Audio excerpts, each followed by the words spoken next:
Et bonjour, on voit rien, c'est la nuit. Alors je continue donc la lecture dans Timothée, c'est le 1 Timothée et c'est le chapitre 4, versets 1 à 16 et il y en a entier. Il n'y a que 16 versets. Le thème c'est soyons des exemples, exerçons-nous à la piété, soyons justes envers ce qui est juste. 1 Timothée 4, dans la version traduction David H. Stern. Voici, non ça c'est trop. L'Esprit dit expressément que dans la Acharite Haya Mim, qui veut dire la fin des temps, certaines personnes renieront la foi et s'attacheront à des esprits trompeurs et à des choses enseignées par les démons. Ces enseignements ne peuvent venir que de menteurs et hypocrites qui semblent avoir été marqués au fer rouge dans leur propre conscience.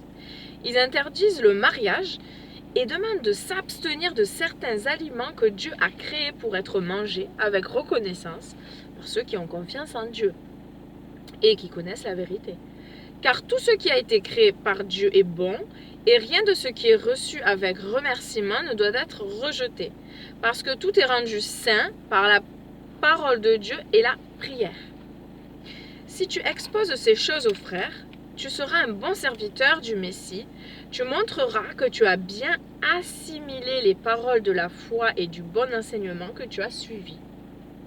Mais rejette les bubmeiz impies, les bubmeiz, les yiddish, fables de grand-mère, histoires stupides.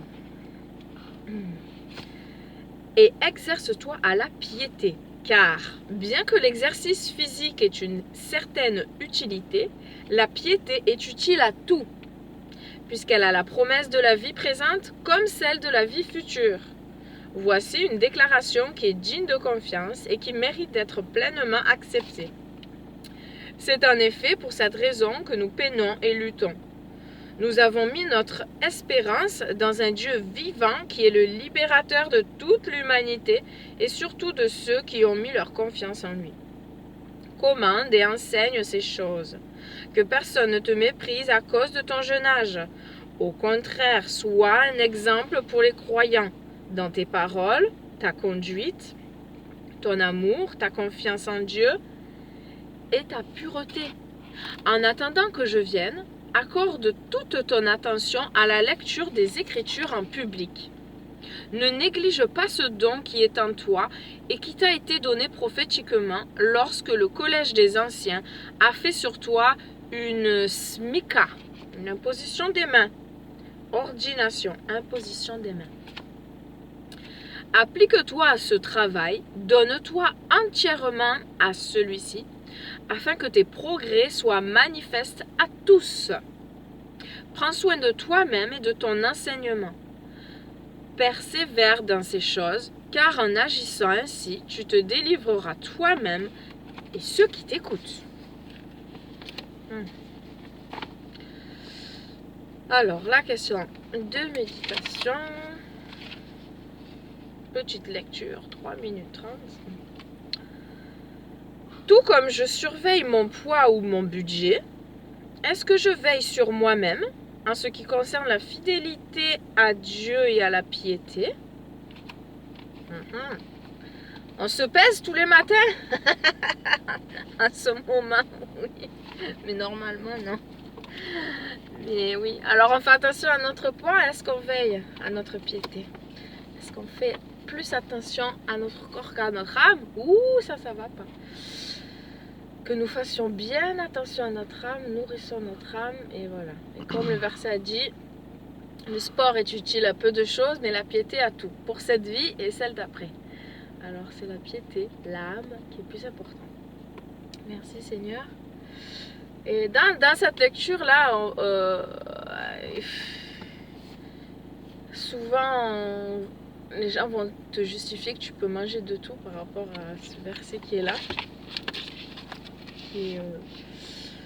Car tout ce qui a été créé par Dieu est bon et rien de ce qui est reçu avec remerciement ne doit être rejeté parce que tout est rendu saint par la parole de Dieu et la prière.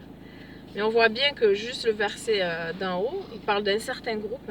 Ils interdisent le mariage et et demande de s'abstenir de certains aliments que Dieu a créés.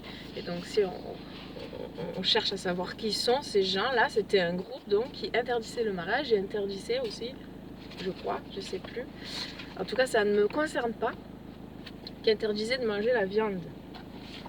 Donc on sait que dans les viandes, oui, il y a des viandes qui se mangent et qui ne se mangent pas, mais est-ce qu'il faut interdire totalement la viande? Non. Est-ce qu'il faut interdire de se marier? Non. Donc là, voilà, il ne faut pas tordre les Écritures, il faut chercher à savoir à qui il parle, pourquoi c'est marqué ça. Le contexte, c'est quand même important, le contexte. Voilà, et pour revenir à la question de méditation, oui, cherchons la piété. Merci Seigneur pour ta parole. Merci de ce que tu nous as donné vie encore ce matin, toi qui fais battre nos cœurs, qui nous donne le souffle de vie. Merci Seigneur pour tous tes bienfaits. Tu es bon, tu es miséricordieux, lent à la colère, riche en compassion. Tu es là et tu es un bon père et tu veux donner de bonnes choses à tes enfants. Ça y est, il y a les voitures qui sortent. Merci Seigneur parce que voilà, tu es toujours présent pour nous. Nous savons que nous pouvons compter sur toi et que nos prières sont entendues. Merci Seigneur. Merci de continuer ton œuvre, de la rendre parfaite pour ce jour glorieux où tu reviendras. Nous savons que tu reviendras. Amen, amen, amen. Merci Seigneur. Et encore une fois, je prie que nous soyons attentifs à notre âme. Voilà. Que la piété elle est bien plus importante que notre corps, le sport. C'est bien de faire du sport, attention, je n'ai pas interdit ni moi ni Dieu de faire du sport. Je conduis, le téléphone là, rentre dans le bac. Merci Seigneur, oui. Nous voulons avoir un corps sain et une âme saine, sainte. Par toi, hein, Seigneur, par tes forces. Ce n'est ni par la force, ni par la puissance, mais par mon esprit, dit le Seigneur, l'Éternel, le Dieu vivant, le Dieu puissant, le grand je suis, celui qui a toujours été, le même hier, aujourd'hui, éternellement, dont la parole ne passe pas. Bonjour. Merci Seigneur. Merci. Que toute la gloire te revienne. Garde-nous en cette journée. Que ta parole soit donnée de partout, qu'elle soit lue, qu'elle soit entendue, qu'elle soit proclamée, appliquée, qu'elle transforme les vies et que nous qui l'étudions chaque jour ne soyons pas oublieux de ce que nous connaissons être juste, mais que nous nous hâtions de pratiquer la justice, Seigneur. Fais-nous grâce et donne-nous toujours faim et soif de ta parole, faim et soif de ta présence, de ta personne merveilleuse, te connaître de plus en plus, avoir cette relation vivante, personnelle avec toi et donner cet amour qu'on a reçu gratuitement. Donnons-nous aussi gratuitement. Merci. Abba, Père. Amen. Shalom. Bonne journée. Bisous. Soyez bénis.